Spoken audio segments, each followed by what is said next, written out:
Hello प्यारे विद्यार्थियों, स्वागत है आपके अपने चैनल फिजिक्स बाय गोपाल देव में। इनसे पहले वाले पार्ट्स में हमने पढ़ा था गाउस का नियम और गाउस के नियम का निगमन भी हमने किया था। इस भाग में हम पढ़ेंगे गाउस नियम के अनुप्रयोग। गाउस नियम के अनुप्रयोग में फर्स्ट हमारा अनुप्रयोग रहेगा वो है अनंत लंबाई की एक समान आवेशित सीधे तार या वायर के निकट विद्युत क्षेत्र की तीव्रता का व्यंजक प्राप्त करेंगे। यानी अनंत लंबाई का एक सीधा तार है और उस पर समान रूप से आवेश वितरित हैं, तो उसमें विद्युत क्षेत्र की तीव्रता क्या होगी। सबसे पहले इसका डायग्राम बनाते हैं।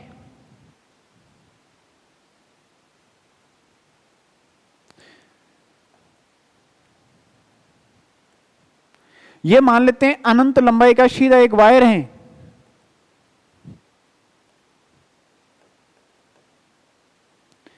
और इसके ऊपर प्लस आवेश वितरित हैं और वो भी सतत आवेश वितरण से।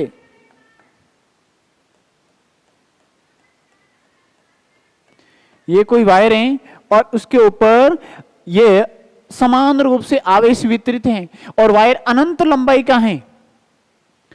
अब यहां पे इनसे एक आर दूरी पर, इस वायर से आर दूरी पर हम एक बिंदु ले रहे हैं और वो बिंदु है पी बिंदु। ये आर दूरी पर है, तो यहां पे बिंदु पी ले रहे हैं क्योंकि यहां पे देखो क्या है, अनंत लंबाई की एक समान आवेशित यानी समान रूप से आवेश वितरित है और अनंत लंबाई का एक कोई तार है, उनके निकट विद्युत क्षेत्र की तीव्रता यानी मान लेते हैं वायर है, उसके ऊपर चार्ज डिस्ट्रीब्यूट है, तो इनके निकट कोई बिंदु लेंगे, उस पर हमें विद्युत क्षेत्र की तीव्रता की गणना करनी है। तो इस बिंदु P पर हमें विद्युत क्षेत्र की तीव्रता की गणना करनी है, तो फिर एक पृष्ठ की कल्पना करनी पड़ेगी और वो होगा गाउसियन पृष्ठ। यानी इस बिंदु P के चारों ओर एक पृष्ठ मान लेते हैं यहां पे।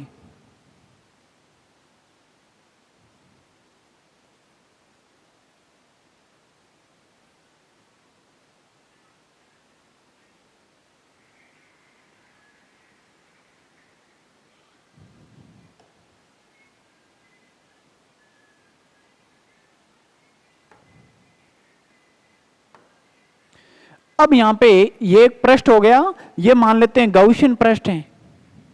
कौन सा पृष्ठ है? गाउसियन पृष्ठ।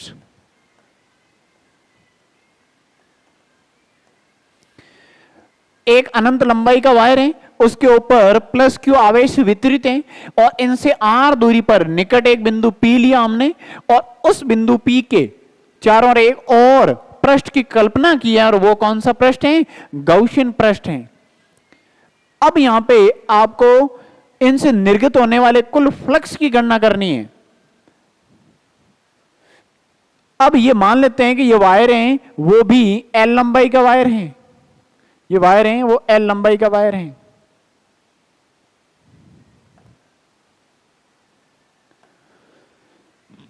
अब यहां पे आपको तीन बिंदु लेने पड़ेंगे। मान लो कोई बेलनाकार पार्ट्स होता है ना, तो उसके तीन सदिश क्षेत्रफल होते हैं। ये मान लो बेलनाकार है तो इसके ये वर्ताकार भाग पर होगा सदिश क्षेत्रफल नीचे की ओर, इसमें ऊपर की ओर एक इसके वक्र पृष्ठ पर आपको बिंदु लेना है। तो तीन बिंदुओं पर हम विद्युत फ्लक्स की गणना करेंगे। तो यहां पे एक बिंदु मान लेते हैं, एक छोटा सा पृष्ठ मानते हैं और उनका सदिश क्षेत्रफल है बाहर की ओर। ये हो गया डी ए वेक्टर। इस पृष्ठ को यहां पे S1 पृष्ठ नाम दे देते हैं और इसमें विद्युत क्षेत्र की तीव्रता क्या होगी? देखो मान लो ये वायर है, इसके ऊपर प्लस चार्ज डिस्ट्रीब्यूट है तो वो बाहर की ओर होगी, प्लस आवेश के कारण विद्युत क्षेत्र बाहर की ओर होगा। यानी इसमें विद्युत क्षेत्र की दिशा है वो भी यही दिशा होगी, ई वेक्टर। एक इसके वक्र पृष्ठ पर हमने क्या मान लिया? एक बिंदु मान लिया P और उस पर हमें विद्युत क्षेत्र की तीव्रता की गणना करनी है। अब यहां पे एक और पृष्ठ मानते हैं, अलग अलग तीन पृष्ठ मान लेंगे और उन पर विद्युत फ्लक्स की गणना करेंगे। मान लेते हैं यहां पे भी एक पृष्ठ मान लेते हैं, विद्युत क्षेत्र की दिशा बाहर की ओर। लेकिन यहां पे कोई भी पृष्ठ होगा तो उसका सदिश क्षेत्रफल होगा लंबवत होगा इसके, यानी यहां पे थीटा होगा वो 90 डिग्री होगा। इस पृष्ठ को S2 पृष्ठ दे देते हैं। यहां पे कौन होगा, वो क्या होगा, 0 डिग्री। क्यों? क्योंकि सदिश क्षेत्रफल और विद्युत क्षेत्र की दिशा क्या है, एक ही और है, ये दोनों एक दूसरे के लंबवत हैं। यहां पे एक और बिंदु मान लो आप, इसमें भी विद्युत क्षेत्र की दिशा इस दिशा में, क्योंकि इसके ऊपर प्लस आवेश है तो विद्युत क्षेत्र की दिशा क्या होगी, बाहर की ओर होगी। और यहां पे आप एक और पृष्ठ मान लो और वो पृष्ठ का सदिश क्षेत्रफल होगा नीचे की ओर, लेकिन यहां पे जो एंगल बनेगा वो एंगल भी 90 डिग्री होगा, यानी ये S2 हो गया, ये मान लेते हैं S3। बहुत सिंपल सा फंडा है कि यहां पे प्लस क्यू आवेश वितरित है, अनंत लंबाई का वायर है, और यहां पे इनके R दूरी पर एक बिंदु P मान लेते हैं, उस पर हमें विद्युत क्षेत्र की तीव्रता की गणना करनी है। तो उनके चारों ओर एक गाउसियन पृष्ठ की कल्पना की और इसमें 3 बिंदुओं पर निर्गत होने वाले फ्लक्स की गणना करेंगे। तो यह हो गया इसका डायग्राम। अब हम यहां से समझते हैं कि इन गाउसियन पृष्ठ से निर्गत होने वाला फ्लक्स क्या होगा। यह वायर है, यहां पे R दूरी पर एक बिंदु P है, उसके चारों ओर क्या है, एक बेलनाकार गाउसियन पृष्ठ है। तो यहां पे प्लस आवेश है तो विद्युत क्षेत्र रेखाएं बाहर की ओर, और इस पृष्ठ से निकलेगी तो उसी को क्या नाम दोगे, विद्युत फ्लक्स। अब यहां पे टोटल विद्युत फ्लक्स क्या होगा उसकी गणना करेंगे, यानी गाउसियन पृष्ठ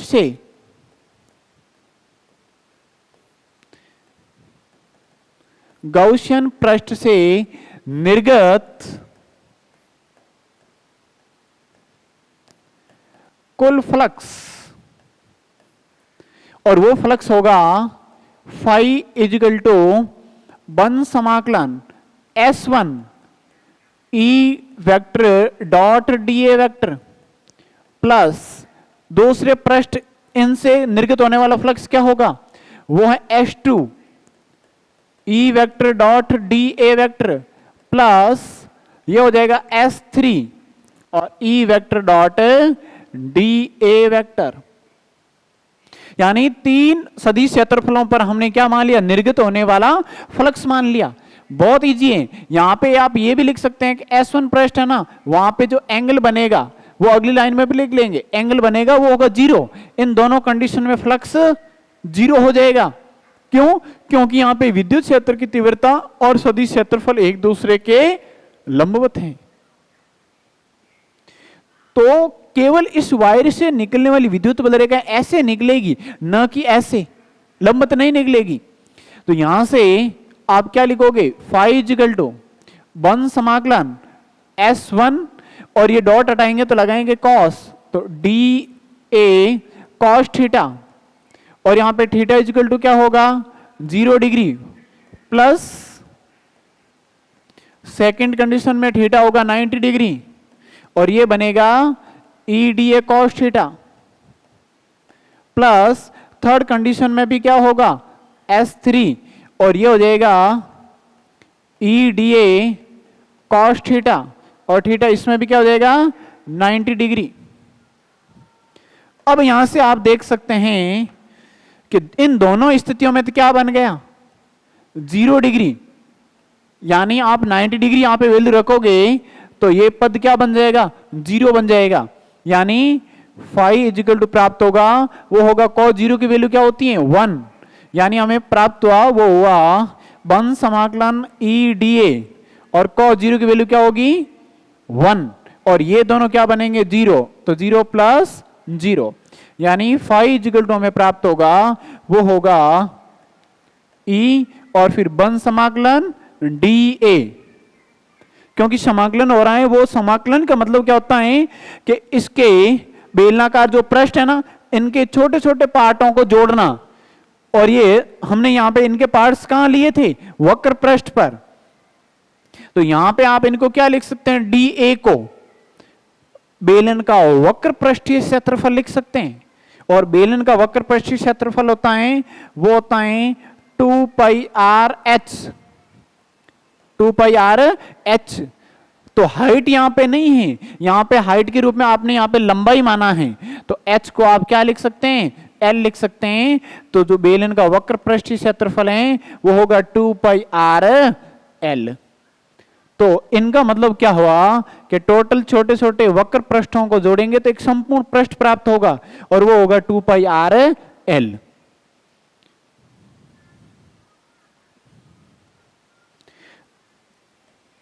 अब यहां पे इस फॉर्मूले में क्या लिखोगे कि फाई इजिकल टू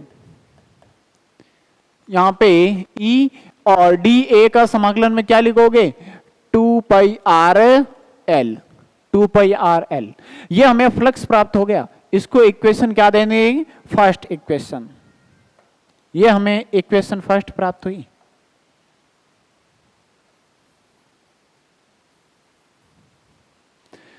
अब यहां पे ये तो फ्लक्स हो गया। अब हम एक और गाउस के नियम से भी आपने फ्लक्स ज्ञात किया था। गाउस का नियम क्या था, यानी किसी बंद पृष्ठ से निर्गत फ्लक्स उस बंद पृष्ठ में विद्यमान कुल आवेश का 1/ε0 गुना होता है। वहां से भी आप लिख सकते हैं इसमें। तो लिखेंगे गाउस नियम के अनुसार, गाउस नियम के अनुसार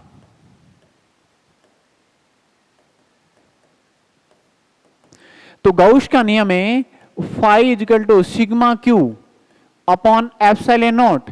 मान लेते हैं इसको जो आवेश दिया वो क्यू आवेश दिया हमने प्लस क्यू आवेश, तो सिग्मा क्यू की जगह क्यू लिखेंगे। तो ये फाई बराबर हो जाएगा क्यू अपॉन एप्सिलॉन नॉट, और ये हो जाएगी इक्वेशन सेकेंड। फर्स्ट और सेकंड दोनों फाई के बराबर है में, तो यहां पे क्या लिख सकते हैं, समीकरण एक व दो से E 2 पाई आर एल और बराबर में हो जाएगा Q अपॉन एप्सिलॉन नॉट। हमें क्या ज्ञात करना है, विद्युत क्षेत्र की तीव्रता ज्ञात करनी है। हमें विद्युत क्षेत्र की तीव्रता ज्ञात करनी है। तो तीव्रता ज्ञात करेंगे तो तीव्रता के लिए क्या होगा, यहां पे E ज्ञात करना है हमें। तो E ज्ञात करने के लिए इसका क्या दे दो, यहां पे भाग दे दो।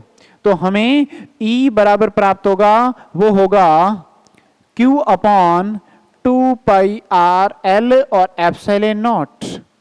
ये Q upon 2 pi R L और एप्सिलॉन नॉट प्राप्त हुआ E के बराबर में। अब यहां से आपने एक और चीज पहले पढ़ी थी, सतत आवेश वितरण 3 प्रकार का था। एक तो था रैखिक आवेश वितरण, पृष्ठीय आवेश वितरण और आयतन आवेश वितरण। ये पहला डेरिवेशन है, वो एक वायर है यानी तार है, तो इसमें रेखा के रूप में, तो कौन सा यहां पे फॉर्मूला काम में आएगा, घनत्व का, रैखिक आवेश घनत्व। तो यहां पे हम क्या लिखेंगे, रैखिक आवेश घनत्व की परिभाषा से, रैखिक आवेश घनत्व की परिभाषा से। और रैखिक आवेश घनत्व की क्या परिभाषा थी, यानी lambda equal to Q upon L. एकांग लंबाई में आवेश की मात्रा क्या थी, रैखिक आवेश घनत्व। यहां से आप क्यू की वैल्यू निकालोगे, क्योंकि यहां पे क्यू की यहां पे जरूरत है, तो क्यू की वैल्यू निकालेंगे। तो यहां पे एल को इस साइड में गुणे में भेज दो, तो हमें क्यू बराबर प्राप्त होगा, वो लैम्डा एल प्राप्त होगा। यानी इसको इक्वेशन क्या दे देते हैं, यहां पे इनको थर्ड दे दो, और ये इक्वेशन होगी वो फोर्थ दे दो इनको। अब समीकरण फोर्थ से क्यू का मान किस में रखना है, थर्ड में रखना है। यानी समीकरण 4 से क्यू का मान, समीकरण थर्ड में रखने पर, थर्ड में रखेंगे तो हमें E इजिकल टू क्या प्राप्त होगा, वो होगा lambda L upon 2 pi R epsilon naught और एल से एल कैंसिल आउट। क्यों, क्योंकि वायर क्या था, अनंत लंबाई का था, तो ये लंबाई पर निर्भर नहीं करेगी विद्युत क्षेत्र की तीव्रता। ई इजकल टू हमें प्राप्त हुआ वो लैम्डा अपॉन 2 पाई आर और एप्सिलॉन नॉट, ये प्राप्त हुआ। इसको आप के में कन्वर्ट करने के लिए क्या करोगे पता है, क्योंकि के इजकल टू क्या होता है, के बराबर होता है 1/4 पाई एप्सिलॉन नॉट, यानी के बराबर होता है 1/4 पाई एप्सिलॉन नॉट। लेकिन यहां पे क्या है 1/2 पाई एप्सिलॉन नॉट है, तो यहां पे अंश बटा हर में क्या करेंगे, इनके अंश बटा हर में 2 का करेंगे गुणा, अंश बटा हर में 2 का गुणा किया तो क्या प्राप्त होगा, E equal to 2 lambda upon 4 pi epsilon naught R. 2 और 2 कितने हो गए 4 पाई एप्सिलॉन नॉट और आर। अब यहां से आप 4 पाई एप्सिलॉन नॉट को क्या लिखोगे 1 अपॉन को तो के लिखोगे, तो फाइनली क्या प्राप्त होगा 2k लैम्डा अपॉन आर। ये हमें फाइनली फॉर्मूला प्राप्त हुआ, जहां ई क्या है विद्युत क्षेत्र की तीव्रता, आर क्या है, ये विद्युत क्षेत्र की तीव्रता मुख्य रूप से किस पे डिपेंड है, ये है केवल आर पर। यानी इस वायर से जितनी ज्यादा दूरी पर आप बिंदु लोगे, जितनी ज्यादा दूरी पर आप बिंदु लोगे तो विद्युत क्षेत्र की तीव्रता उतनी ही क्या होगी, कम होगी। यानी ये एक दूसरे के क्या हैं, व्युत्क्रमानुपाती हैं, ये एक दूसरे के व्युत्क्रमानुपाती हैं। जब आर बढ़ेगा यानी वायर से ज्यादा दूरी लोगे, आप खुद भी समझते हैं कि यदि यहां पे प्लस क्यू आवेश है तो इसके पास में विद्युत क्षेत्र की तीव्रता ज्यादा होगी, जब दूर जाएंगे तो विद्युत क्षेत्र की तीव्रता में क्या आएगी, कमी आएगी। तो आर बढ़ेगा तो ई क्या होगा, घटेगा। जब आर घटेगा यानी वायर के नजदीक आप बिंदु लोगे तो उस कंडीशन में विद्युत क्षेत्र की तीव्रता बढ़ेगी यानी ज्यादा होगी। और लैम्डा क्या है, लैम्डा है रैखिक आवेश घनत्व, के क्या है समानुपाती नेतांक, जिसकी वैल्यू क्या होती है 9 × 10⁹ न्यूटन मीटर स्क्वायर प्रति कूलम स्क्वायर होती है उनकी वैल्यू। अब इसमें ई और आप में आर में आप ग्राफ भी खींच सकते हैं, और वो ग्राफ क्या होगा देखो,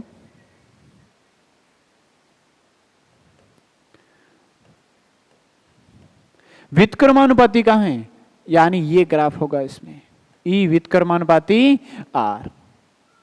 यानी जितनी डिस्टेंस ज्यादा होगी विद्युत क्षेत्र की तीव्रता उतनी ही कम हो जाएगी। यह फॉर्मूला हमें जो लास्ट में प्राप्त हुआ वो है अनंत लंबाई के आवेशित तार के कारण विद्युत क्षेत्र कितना होगा, यह शो कर रहा है। यह फर्स्ट जो गाउस नियम का अनुप्रयोग है वो कंप्लीट होता है, और अब यहां पे सेकंड अनुप्रयोग है वो क्या है उनको डिटेल में समझते हैं।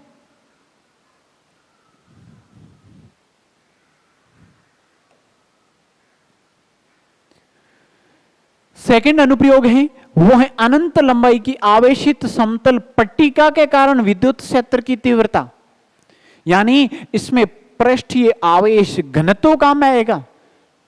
फिर आगे एक और तीसरा जो एप्लीकेशन है गाउस नियम की, और वो क्या है ठोस आवेशित गोले के कारण विद्युत क्षेत्र की तीव्रता क्या होगी, यानी उसमें आयतन आवेश घनत्व काम में आएगा।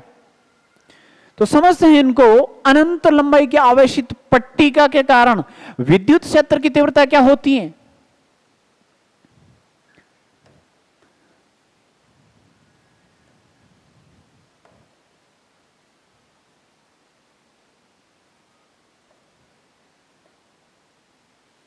सबसे पहले बनाते हैं इसका डायग्राम क्या होता है।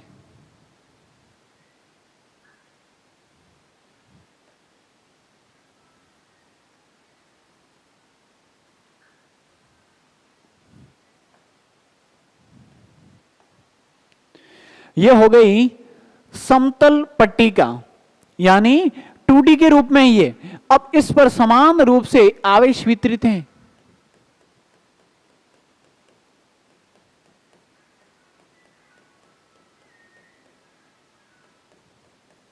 डायग्राम को थोड़ा इफेक्टिव बनाओ ताकि पढ़ने में और आनंद आए अच्छे से।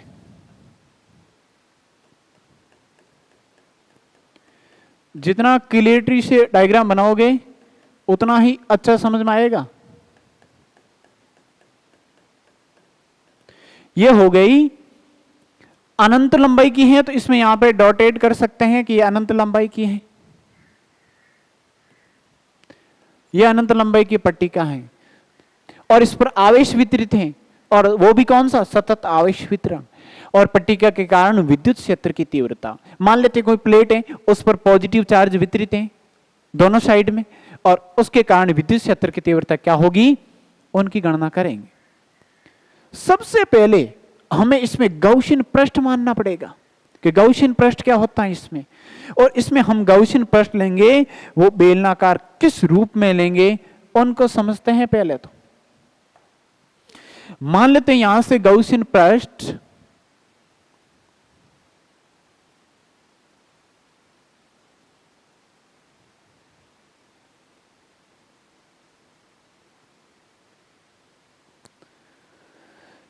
ये कोई पट्टिका है और इनके बीच में से कोई पृष्ठ को गुजारा है, और वो भी पृष्ठ है गौसियन पृष्ठ बेलनाकार रूप में है। तो यहां पे आप कितने बिंदुओं पर विद्युत क्षेत्र की तीव्रता ज्ञात कर सकते हैं, यानी यहां पे फ्लक्स की गणना करने के लिए यहां पे भी आपको 3 सरफेस लेना पड़ेगा, और वो कौन कौन से होंगे। फर्स्ट वाला होगा, यहां पे ये पॉजिटिव चार्ज वितरित हैं, मान लेते हैं इनको प्लस क्यू आवेश दिया, इनका एरिया है वो एरिया है ए, ठीक है ना। और अब यहां पे समझते हैं कि इस बिंदु पर ये पॉजिटिव है, मान लो ये प्लेट है उसके ऊपर पॉजिटिव चार्ज है, तो विद्युत क्षेत्र बाहर की ओर, यहां पे होगा तो इसमें बाहर की ओर, यानी इस प्लेट के बाहर की ओर क्या होगी, विद्युत क्षेत्र रेखाएं। तो यहां पे आप बिंदु लोगे तो विद्युत क्षेत्र रेखाओं की दिशा क्या होगी, बाहर की ओर, और ये बेलनाकार भाग ऐसे रखा है तो उसका सदिश क्षेत्रफल भी क्या होगा, बाहर की ओर होगा। यहां पे भी डी ए वेक्टर, तो इन दोनों के मध्य जो एंगल बनेगा वो एंगल क्या होगा, वो एंगल होगा थीटा इक्वल टू 0 डिग्री। क्या होगा, 0 डिग्री होगा। इस पृष्ठ को मान लेते हैं S1, क्या मान लेते हैं, S1। इस दिशा में भी आप मान सकते हैं, क्योंकि एक प्लेट है तो दोनों तरफ क्या है, आवेश वितरित है। तो एक तो इस साइड में मान लिया, एक हम इस साइड में मान रहे हैं कि क्या होगा, यहां पे विद्युत क्षेत्र की दिशा भी क्या होगी, बाहर की ओर, इनका सदिश क्षेत्रफल भी क्या होगा, बाहर की ओर होगा। तो दोनों के मध्य एंगल बनेगा वो क्या होगा, 0 डिग्री। क्या होगा, 0 डिग्री होगा। अब एक और इसके वक्र पृष्ठ पर मानते हैं बिंदु कि वक्र पृष्ठ पर क्या होगा। तो यहां से एक और पॉइंट ले रहे हैं जिस पर हम विद्युत क्षेत्र की दिशा और सदिश क्षेत्रफल की दिशा लिखते हैं। एक यहां पे पॉइंट मान लेते हैं, थर्ड पॉइंट, इसको S2 दे दो, और ये बनेगा वो S3 होगा पृष्ठ, 3 बिंदु पर माने। तो यहां पे विद्युत क्षेत्र की दिशा इस दिशा में होगी, बाहर की ओर, लेकिन सदिश क्षेत्रफल है वो ऊपर की ओर होगा, ये डी ए वेक्टर है। यहां पे भी एंगल क्या है आपको पता है, 90 डिग्री है। क्या है, 90 डिग्री। बहुत सिंपल सा है कि कोई आवेशित पट्टिका है, उसके अंदर से एक गौसियन पृष्ठ को गुजारा है, और उसके 3 बिंदुओं पर हम टोटल फ्लक्स की गणना करेंगे, और फिर वही सेम गौस का नियम लगाएंगे, और फिर पृष्ठीय आवेश घनत्व की परिभाषा यानी उनका फॉर्मूला वहां पे यूज करेंगे, और हमें फाइनली प्राप्त हो जाएगा, वो हो जाएगा अनंत लंबाई की आवेशित पट्टिका के कारण विद्युत क्षेत्र की तीव्रता।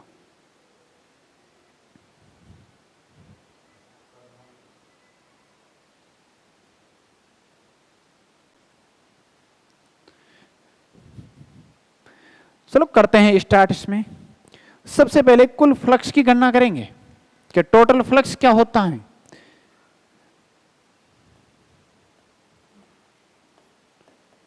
कुल फ्लक्स, और कुल फ्लक्स क्या होगा, फाई इजिकल टू कितने पृष्ठ पर हमने लिया, 3 पृष्ठ पर, S1, S2 और S3। तो यहां पे टोटल क्या लिखेंगे, S1 E vector dot DA vector plus S2 E vector dot D A vector plus S3 E vector dot D A vector phi equal to, जब यहां पे डॉट हटाएंगे और वेक्टर हटाएंगे तो क्या लगेगा कॉस थीटा। और ये S1 पृष्ठ है और S1 में आप देख सकते हैं कि ये कोण क्या है, E और DA के मध्य का कोण है वो 0 डिग्री है। तो यहां पे क्या लिखेंगे theta equal to 0 degree plus second में क्या होगा, यहां पे S2 पृष्ठ है तो वहां पे थीटा क्या होगा, इसमें देख सकते हैं S2 है और थीटा इसमें भी क्या होगा 0 डिग्री और प्लस S3 पृष्ठ में थीटा 90 डिग्री है तो ये होगा E DA cos थीटा और थीटा की वैल्यू क्या है यहां पे 90 डिग्री है। अब यहां से आप देख सकते हैं कि कौन कौन जीरो हो जाएगा, ये वाला भाग क्या हो जाएगा, ये भाग जीरो हो जाएगा। तो इसमें क्या होगा, यहां पे ये cos 0 की वैल्यू 1 हो जाएगी, यहां पे भी cos 0 की वैल्यू 1 हो जाएगी। क्यों, क्योंकि आप सिंपल भाषा में समझें तो मान लेते हैं कोई एक पृष्ठ है और ऐसे यहां पे पृष्ठ गुजारा तो आप खुद देख सकते हैं कि इनसे ये विद्युत बलरेखा इस पृष्ठ से निर्गत होगी, इस पृष्ठ से भी निर्गत होगी, लेकिन इसके वक्र पृष्ठ से निर्गत नहीं होगी। तो वहां पे जीरो होगा, दो भागों में जीरो नहीं होगा। तो फाइव इक्वल टू क्या होगा ई डी ए प्लस यहां पे जीरो रखेंगे तो 1 हो जाएगा और ये भी क्या होगा सेम, यानी ई डी ए। ये दोनों से निर्गत, दोनों पृष्ठ से निर्गत होने वाला फ्लक्स है ना वो समान है तो यहां पे डबल हो जाएगा तो वो हो जाएगा 2 1 समाकलन ई डी ए, यानी डबल हो जाएगा, ये दोनों सेम है तो डबल हो जाएगा। अब यहां से फाइव इक्वल टू है वो है 2e बार लिख सकते हैं और ये होगा 1 समाकलन डी ए। अब इसमें डी ए का मतलब क्या हुआ, यानी आपने यहां पे क्या लिए छोटे छोटे पृष्ठ, यानी आप यहां पे भी देख सकते हैं कि इसके ऊपर छोटे छोटे पार्ट ये पृष्ठ होंगे ना, इनको जोड़ेंगे तो क्या बनेगा, टोटल इसका एरिया बनेगा, यानी इसका क्षेत्रफल बनेगा, प्लेट का क्षेत्रफल। अब वो क्षेत्रफल क्या होगा तो इसको डायरेक्ट आप ये भी लिख सकते हैं कि 2e और इनको आप लिख सकते हैं केवल और केवल a लिख सकते हैं। क्यों, क्योंकि इस प्लेट का क्षेत्रफल क्या है a है, क्योंकि कुछ भी हो सकती है अनंत लंबाई की है। तो अब यहां से जानेंगे कि आगे गाउस का नियम इसमें कैसे यूज होगा।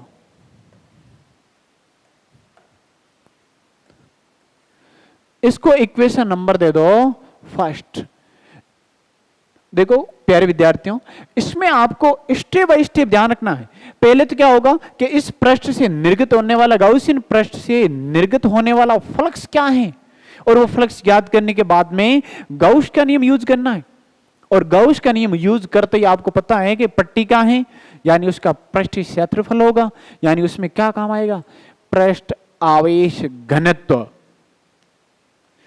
तो ये तो हो गया गाउसियन पृष्ठ से। अब हम लिखेंगे, वो लिखेंगे गाउस के नियम से। गाउस के नियम से, गाउस का नियम क्या है, phi equal to sigma Q upon epsilon naught. यहां पे मान लेते हैं सिग्मा क्यू है ना, वो केवल क्यू है, पॉजिटिव चार्ज है, यानी phi equal to Q upon epsilon naught. Same step यहां पे भी कार्य करेंगे। ये इक्वेशन क्या होगी, सेकंड, फर्स्ट और सेकंड दोनों क्या है, फ्लक्स हैं, उसको इक्वल कर सकते हैं। तो क्या बनेगा, देखो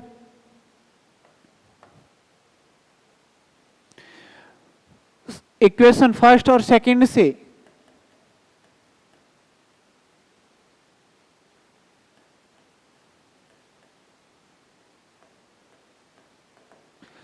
फर्स्ट और सेकंड को साथ में लिखेंगे तो हमें प्राप्त होगा 2EA equal to Q upon epsilon naught. हमें क्या फाइंड करनी है, विद्युत क्षेत्र की तीव्रता। ई ज्ञात करना है, ई ज्ञात करना है तो इन दोनों को क्या करें, इन दोनों को भेज दें यहां पे भाग में, तो हमें प्राप्त होगा, वो होगा E इजिकल टू क्या होगा, Q upon 2a epsilon not, 2a epsilon not.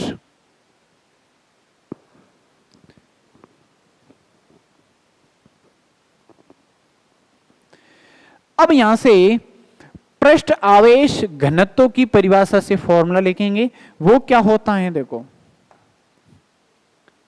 इसको इक्वेशन भी दे देते हैं तो और दे देते हैं, इसको थर्ड दे देते हैं, और फिर क्या होगा, पृष्ठीय आवेश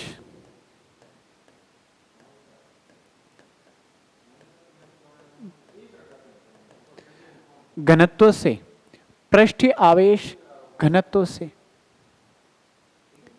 वो होता है sigma equal to Q upon A, Q upon A, यानी एकांग क्षेत्रफल में आवेश की मात्रा को ही क्या कहेंगे, पृष्ठ आवेश घनत्व। यानी एक छोटे से भाग में कितना आवेश वितरित है, इसका क्षेत्रफल यदि a है और इसको दिया गया आवेश यदि q है, तो एक छोटे से भाग में यानी एकांग क्षेत्रफल में जितना आवेश होगा उसी को क्या नाम दोगे, सिग्मा, पृष्ठ आवेश घनत्व। आपने पहले वाले भागों में पढ़ा होगा। तो यह हो गई सिग्मा की परिभाषा।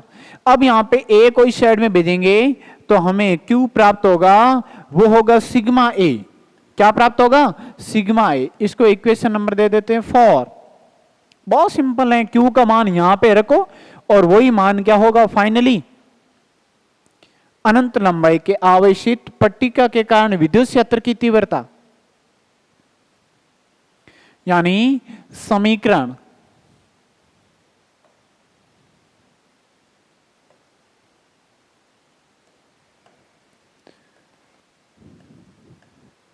समीकरण 4 से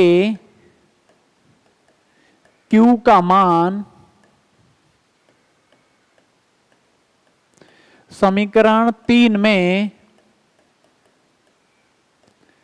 रखने पर, अब आप खुद देख सकते हैं कि समीकरण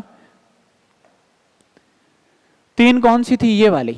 जब ये Q का मान यहां पे रखेंगे तो हमें फाइनली क्या प्राप्त होगा वो देखते हैं।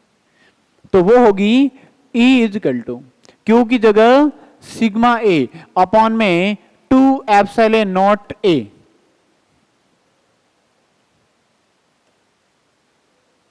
यहां पे वैल्यू रखा, ये Q की वैल्यू सिग्मा ए।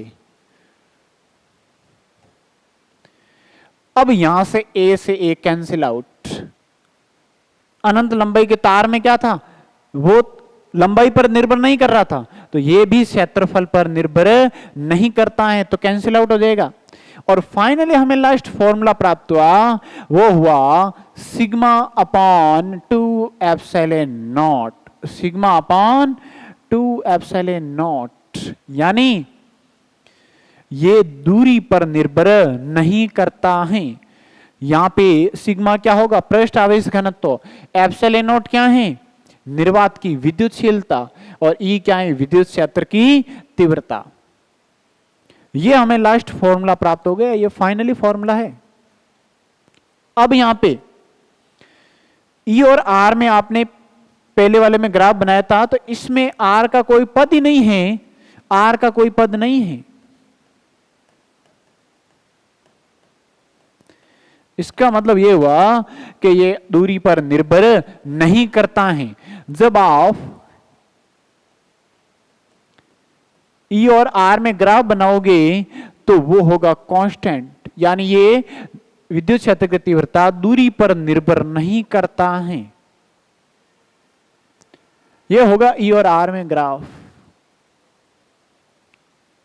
इनको यदि आप वेक्टर फॉर्म में लिखोगे सदिश रूप में, तो सदिश रूप इसका क्या बनेगा, उनको भी लिख लेते हैं। वो होगा E वेक्टर इजिकल टू क्या होगा, sigma upon 2 epsilon naught dot N cap. क्या बनेगा, एन कैप। जहां एन कैप क्या होता है, अभिलंब एकांक सदिश, अभिलंब एकांक सदिश।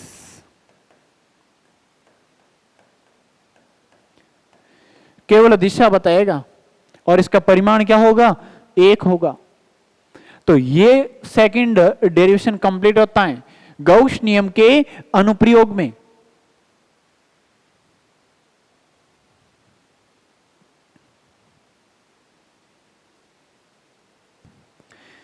अब हम गाउस के तीसरे अनुप्रयोग में पढ़ेंगे ठोस गोला या फिर खोखला गोले के कारण विद्युत क्षेत्र की तीव्रता क्या होगी, ये फाइंड करेंगे।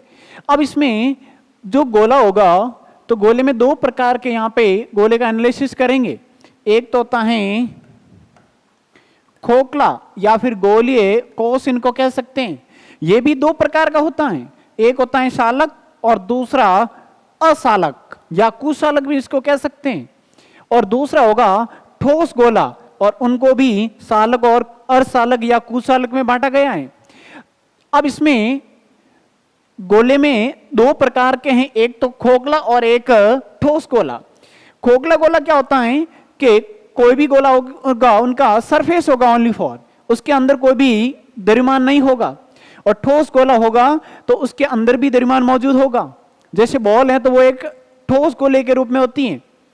चलो समझते हैं एक खोखले गोले में और ठोस गोले में क्या अंतर है।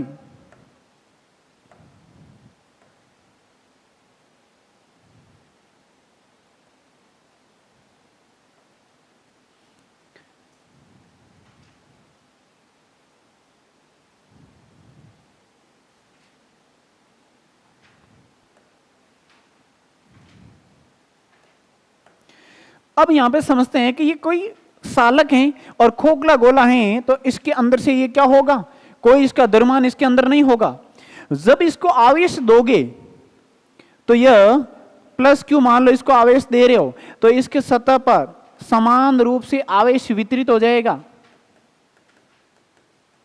और सालक है तो आवेश मूव कर सकते हैं, और अर्धसालक है तो इसको जैसे आवेश दोगे वैसे वैसे इसके ऊपर सतह पर ठहर जाएगा। यानी इनके ऊपर भी क्या है, पॉजिटिव चार्ज है। इन दोनों में केवल इतने ही फर्क है, ये असालक हैं या कुशालक हैं तो आवेश एक स्थान से दूसरे स्थान पर गति नहीं करेंगे। इसमें क्या होगा, आवेश एक स्थान से दूसरे स्थान पर गति कर सकते हैं। यानी दोनों कंडीशन में आवेश तो आप दोगे, इसमें आवेश गति नहीं करेगा, इसमें आवेश गति करेगा। यह हो गया खोखला या गोलीय कोष, यानी इसके अंदर से क्या है, ये खोखला है। अब देखो ठोस गोला क्या होता है, उसमें भी सालक और अर्धसालक होगा। ठोस का मतलब क्या हो गया, सॉलिड, और उसमें कोई भी मटेरियल भरा हुआ होगा। अब ठोस गोला क्या होता है वो समझते हैं।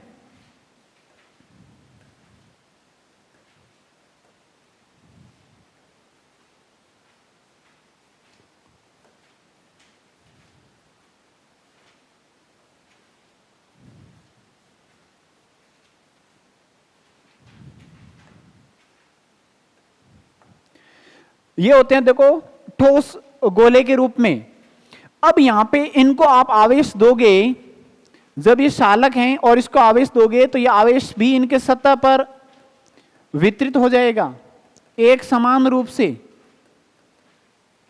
जब आप इसको अंदर भी आवेश दोगे, मान लेते हैं इसके अंदर भी आवेश आप दे रहे हो। अब ये मान लो कि सुई के रूप में आवेश भरे और इसके अंदर आवेश दे रहे हो, तो ये आवेश क्या होगा, ये आवेश बाहर की ओर दौड़ेंगे और कहां पे आ जाएगा, सतह पर आ जाएंगे। क्यों, क्योंकि ये सालक है ना, वो कौन सा सालक है जिसमें इलेक्ट्रॉन या आवेश प्रवाहित हो सकते हैं, ये सालक होगा। यानी इसके अंदर भी आवेश भरोगे ना ठोस गोले के अंदर, तो भी वो दौड़ के कहां पे आ जाएगा, सतह पे आ जाएगा। लेकिन असालक या कुशालक में क्या होता है, जैसे आप ये मान लो कि सुई के रूप में आवेश लेके इसके अंदर भरोगे, तो जहां पर आप आवेश दोगे वहीं पे आवेश ठहर जाएंगे, ये सतह पर मूव नहीं करेंगे, सतह पर मूव नहीं करेंगे, और वो क्या होगा, असालक कहलाएगा। इतना सा ज्ञान तो आपको होना चाहिए। यानी गोले दो प्रकार के हो सकते हैं, खोखला या गोलीय कोष या ठोस, और उसमें भी सालक और असालक। हम इसमें जो डेरिवेशन करेंगे वो ठोस में असालक के रूप में या कुसालक के रूप में इनका नहीं करेंगे, और इन तीनों का एक ही डेरिवेशन है, इन तीनों का एक ही डेरिवेशन है, और उनको बढ़िया डिटेल में समझेंगे उनको। यह बात हो गई इसकी प्रारंभिक जानकारी। अब इसमें हम समझते हैं कि आवेशित गोलीय कोष या फिर ठोस के कारण विद्युत क्षेत्र की तीव्रता क्या होती है। यानी हमारी हेडिंग है गाउस नियम का जो थर्ड अनुप्रयोग है, वो अनुप्रयोग है एक समान आवेशित गोलीय कोष, कोष का मतलब खोखला गोला, और या फिर ठोस, ठोस के कारण विद्युत क्षेत्र की तीव्रता, विद्युत क्षेत्र की तीव्रता।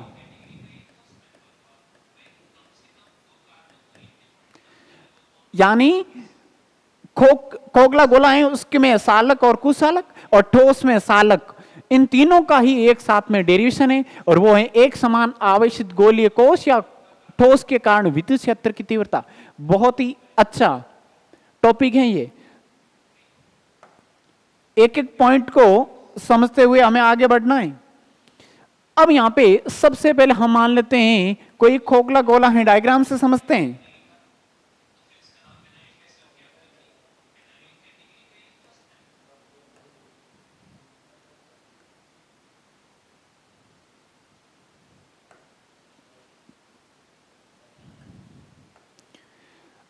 ये गोला है, और इसमें ये मान लेते हैं कि ये कैपिटल आर त्रिज्या का है, कैपिटल आर त्रिज्या का गोला है।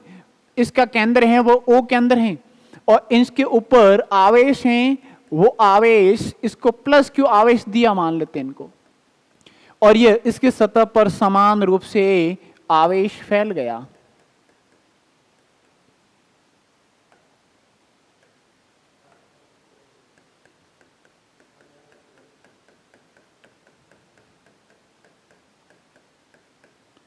यह समान रूप से आवेश फैल गया।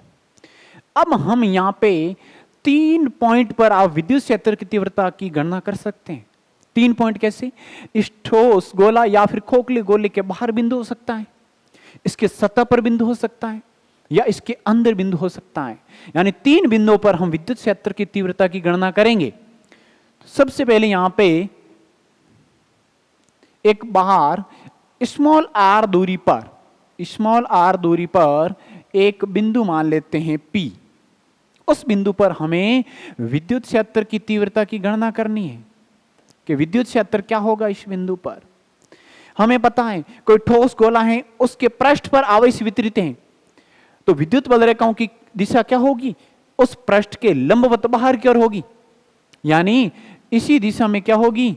विद्युत क्षेत्र की दिशा, ई वेक्टर की दिशा। लेकिन आपने पहले भी पढ़ा होगा सदिश क्षेत्रफल क्या होता है, तो ठोस गोले का सदिश क्षेत्रफल भी क्या होगा? उस पृष्ठ के लंबवत बाहर की ओर। यानी इसका सदिश क्षेत्रफल की डायरेक्शन है वो भी डायरेक्शन सेम ही होगी, यानी डी ए वेक्टर भी उसी दिशा में होगा। तो इन दोनों के मध्य जो कोण बनेगा वो एंगल होगा 0 डिग्री। क्या होगा?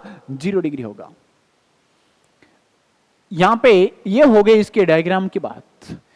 अब हम यहां पे क्या मानते हैं कि इसके छोटे से पृष्ठ पर, क्योंकि हमने एक बिंदु यहां पे माना है और यहां पे विद्युत क्षेत्र की दिशा बाहर की ओर लिखी, इसके सदिश क्षेत्रफल की दिशा भी बाहर की ओर, क्योंकि हमने अल्प पृष्ठ लिया है। तो इस पृष्ठ से निर्गत होने वाला टोटल फ्लक्स क्या होगा वो ज्ञात करेंगे। यानी यहां पे करते हैं डेरिवेशन स्टार्ट। क्या होता है ये? यानी सूक्ष्म पृष्ठ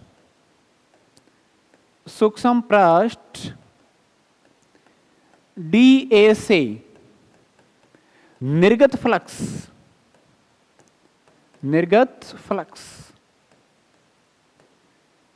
यानी एक छोटे से भाग से कितना फ्लक्स निर्गत होगा, तो बहुत कम होगा। क्यों? क्योंकि छोटा पार्ट है तो विद्युत फ्लक्स भी क्या होगा, सूक्ष्म होगा। यानी इसको आप ये लिख सकते हैं D phi equal to E vector dot D A vector. जब ये वेक्टर हटाएंगे और डॉट हटाएंगे तो क्या लगेगा, ई D A cos theta, E D A cos theta. ये हो गया अल्प फ्लक्स, यानी एक छोटे से भाग से कितना विद्युत फ्लक्स निर्गत हो रहा है। लेकिन हमें क्या ज्ञात करना है, इस टोटल पृष्ठ से निर्गत होने वाला कुल फ्लक्स क्या होगा, उसकी गणना हमें करनी है। तो वो कैसे ज्ञात होगी, बहुत ही सिंपल है। इनका क्या कर लीजिए, समाकलन। तो यहां पे आप क्या लिखोगे, संपूर्ण पृष्ठ से निर्गत फ्लक्स,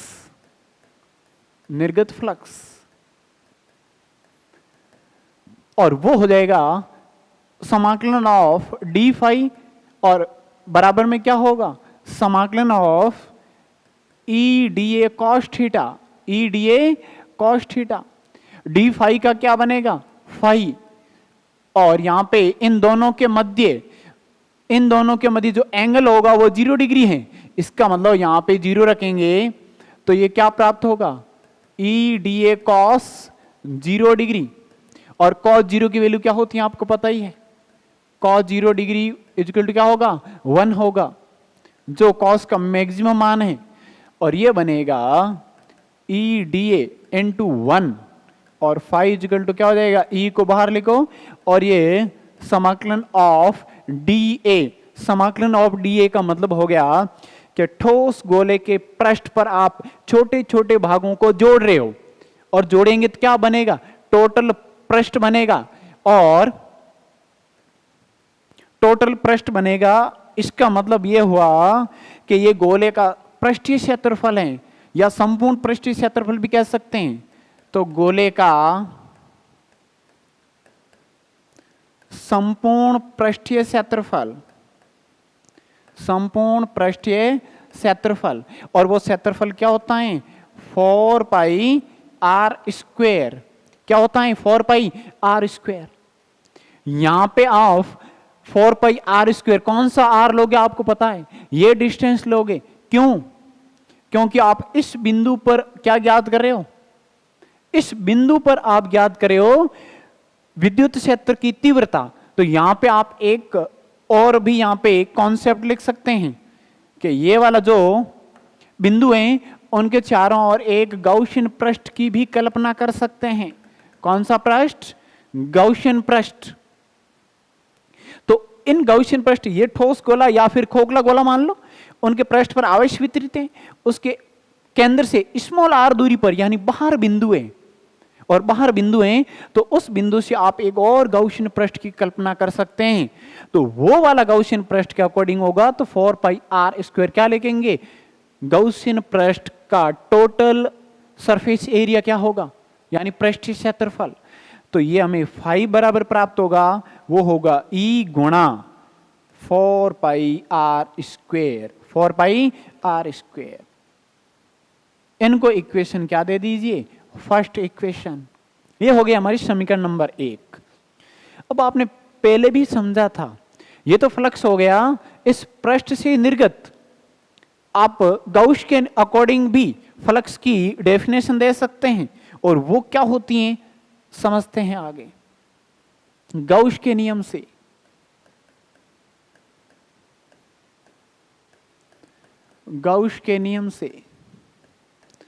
और गाउस के नियम से क्या है, flux phi equal to sigma Q upon epsilon naught. लेकिन हमने समझा था जो आवेश दिया ना वो कौन सा आवेश है, प्लस क्यू है, यानी सिग्मा क्यू को आप क्या लिखोगे, केवल क्यू लिखोगे।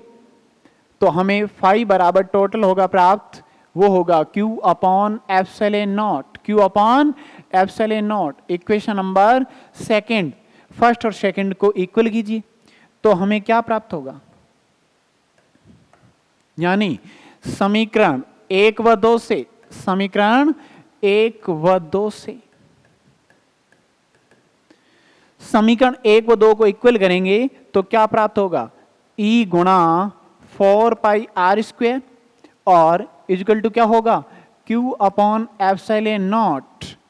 इक्वेशन ऑफ फर्स्ट देख सकते हैं, ये है equation first. Phi equal to क्या है, E गुणा 4πr² और सेकंड क्या है, वो सेकंड है ये। गाउस के नियम से दोनों को इक्वल किया तो ये प्राप्त हुआ।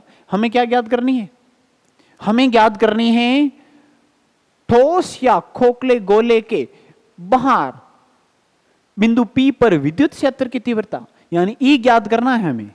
तो इनका क्या दे दीजिए, यहां पे भाग दे दीजिए, तो हमें प्राप्त होगा, वो क्या प्राप्त होगा, E बराबर Q upon 4πr² epsilon naught. और ये हो गई बाहर होगा बिंदु पर, इसका मतलब इनको आप ये भी लिख सकते हैं कि E आउट इक्वल टू क्या होगा, Q upon 4πr² epsilon not. यदि आप इसको K के रूप में लिखना चाह रहे हो तो भी आगे लिख सकते हैं, क्योंकि K बराबर क्या होता है, 1/4π एप्सिलॉन नॉट, यानी E आउट इक्वल टू क्या होगा, KQ अपॉन एप्सिलॉन नॉट, क्योंकि 1/4π और एप्सिलॉन नॉट इनको क्या लिखोगे, K लिखोगे। तो ये हो गया, यानी सॉरी यहां पे R² लिखेंगे, क्या लिखेंगे अपॉन में, R², क्योंकि 4π और एप्सिलॉन नॉट को ही 1/4π एप्सिलॉन नॉट को क्या लिखा, K, तो अपॉन में क्या होगा, R²। तो ये हमें लास्ट फॉर्मूला प्राप्त होगा, वो किसका होगा, खोखला या ठोस गोले के बाहर कोई बिंदु होगा ना, उस पर विद्युत क्षेत्र की तीव्रता होती है KQ अपॉन R²। अब हम उनकी सतह पर विद्युत क्षेत्र क्या होगा उनकी भी गणना करेंगे, फिर इसके अंदर कोई बिंदु होगा उस पर विद्युत क्षेत्र की तीव्रता क्या होगी उसकी भी गणना करेंगे। लेकिन इनको समझने से पहले आपने पहले वाले 2 अनुप्रयोग में पढ़ा होगा, रैखिक आवेश घनत्व भी काम में लिया था और पृष्ठ आवेश घनत्व भी काम में लिया था।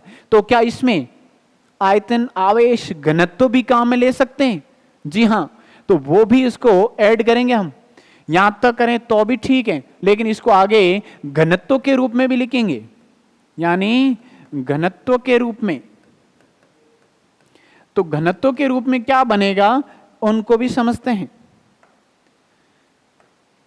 आयतन आवेश घनत्व की परिभाषा से क्या होता है आयतन आवेश घनत्व, वो होता है रो इक्वल टू क्या होता है, Q अपॉन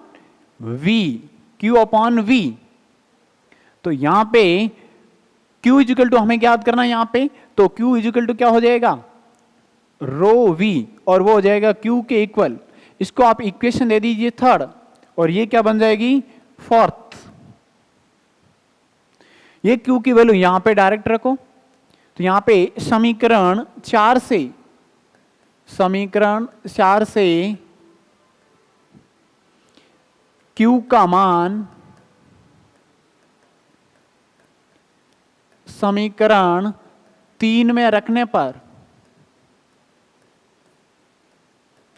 और 3 में रखेंगे तो हमें क्या प्राप्त होगा, वो होगा K और Q की जगह रो V अपॉन R², वो आ जाएगा E के बराबर में, ये घनत्व के रूप में भी हो जाएगा। अब हम समझेंगे आगे उसके सतह पर क्या होता है विद्युत क्षेत्र।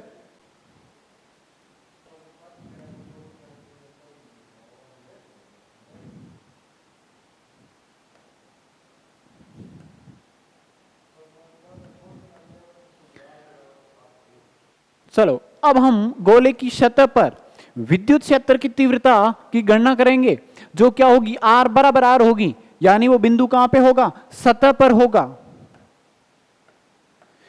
यहां पे सतह पर प्लस आवेश वितरित हैं,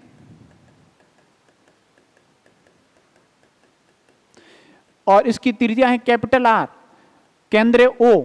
यहां पे इनकी सतह पर बिंदु है P, इस पर हमें विद्युत क्षेत्र ज्ञात करना है, और ये भी क्या होगा, स्मॉल आर होगा। ये दोनों दूरियां इक्वल हैं, और इक्वल हैं तो यहां पे आपने अभी ज्ञात किया है कि ई वेक्टर की दिशा और सदिश क्षेत्रफल की दिशा एक ही तरफ है, तो थीटा क्या होगा 0 डिग्री।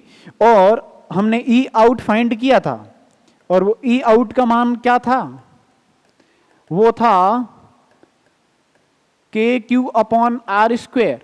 लेकिन वो बिंदु बाहर था, उसमें आर की जगह कैपिटल आर रखना है, तो हमें क्या प्राप्त होगा, ई सतह प्राप्त होगा या ई सरफेस, और वो हो जाएगा के Q upon capital R square. ये हो जाएगी गोले के सतह पर। सर यहाँ पे गोला कौन सा ही हो, यहाँ पे खोखला हो सकता है और ठोस भी हो सकता है। दोनों कंडीशन में सतह पर क्या आएगा, K Q upon R square, capital R square. और तीसरी इसकी क्या कंडीशन होगी, तीसरी कंडीशन है कि ठोस गोला या खोखले गोले के अंदर विद्युत क्षेत्र की तीव्रता क्या होगी।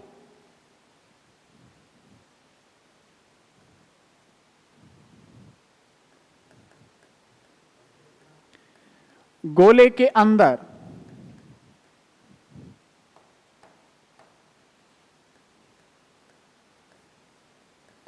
गोले के अंदर होगा, इसका मतलब जो स्मॉल आर है वो छोटा होगा कैपिटल आर से। डायग्राम से भी समझ सकते हैं। यहां पे मान लेते हैं ये इसकी त्रिज्या है कैपिटल आर, यहां पे कोई बिंदु पी होगा और ये दूरी क्या मान लेते हैं स्मॉल आर। यहां पे आप गाउसियन पृष्ठ की भी कल्पना कर सकते हैं, यानी यहां से गाउसियन पृष्ठ की कल्पना करेंगे, ऐसे ये गाउसियन पृष्ठ हैं। लेकिन यहां पे हमें इस बिंदु पर विद्युत क्षेत्र की तीव्रता ज्ञात करनी है। आवेश क्या है, इसकी सतह पर विद्यमान है। गोले के अंदर होगा तो कैपिटल आर बड़ा होगा, स्मॉल आर छोटा होगा। तो इसके अंदर बिंदु है, यहां पे आप तीव्रता इसकी ज्ञात करोगे तो वो क्या होगी, शून्य होगी। क्यों, क्योंकि इनके भीतर आवेश क्या है, इसके भीतर आवेश शून्य है। तो गाउस के नियम से आप क्या कह सकते हैं कि sigma Q upon epsilon not, यानी आवेश यहां पे शून्य है तो फ्लक्स क्या होगा, फ्लक्स होगा शून्य। फ्लक्स क्या होगा, शून्य होगा।